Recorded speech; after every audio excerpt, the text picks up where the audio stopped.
I want to welcome everyone to the third annual Where the Trees Meet the Seas. Today is all about celebrating our lovely woodland habitats that we have in Cornwall. Everyone knows about the coastline, but what they don't realise is we've got these fantastic woodland habitats that interact with our Atlantic Ocean and give way to these beautiful woodland worlds, and that means biodiversity and species-rich habitats. And today is all about bringing our community together and celebrating those.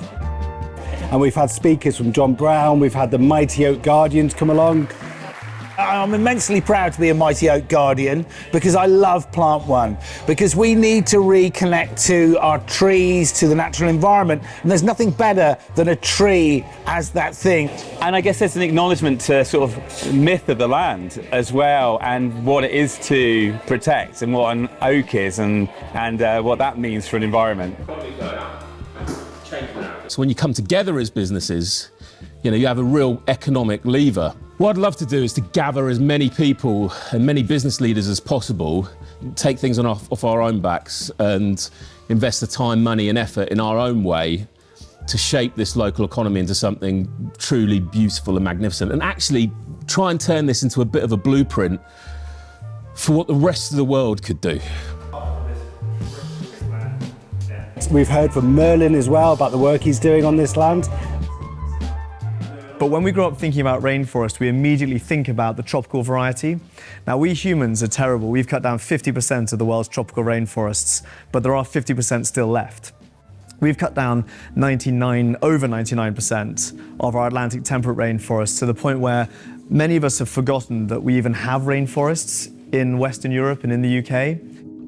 Our woodlands also interact with the coastline as well. We're here up on the moors, and whatever happens on the moors finds its way into the river courses and then makes their way down into the ocean. And woods and trees, if we plant it in the right place, they can actually prevent runoff, they can prevent erosion, they can prevent fertilisers and chemicals entering our water courses. We've been establishing thousands and thousands of trees here at Cabilla in Bodmin, and that's part of a temperate rainforest restoration project. And as years to come, those trees are going to become woodland habitats, and that's going to form part of this temperate rainforest that is unique to the southwest, and it's great to be a part of that.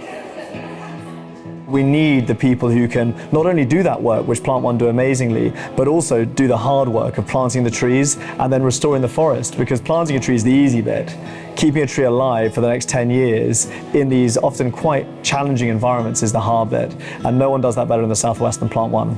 We can't live on a planet where the oceans or the land are ill. So that coming together was really important. It was very emotional. There were some times where I welled up with tears because of what I was hearing, and that connection of what we've done, of how we've desecrated our land, but also the hope of rebuilding that biodiversity, that complexity that must be there for the health of the planet, and therefore also for the health of us.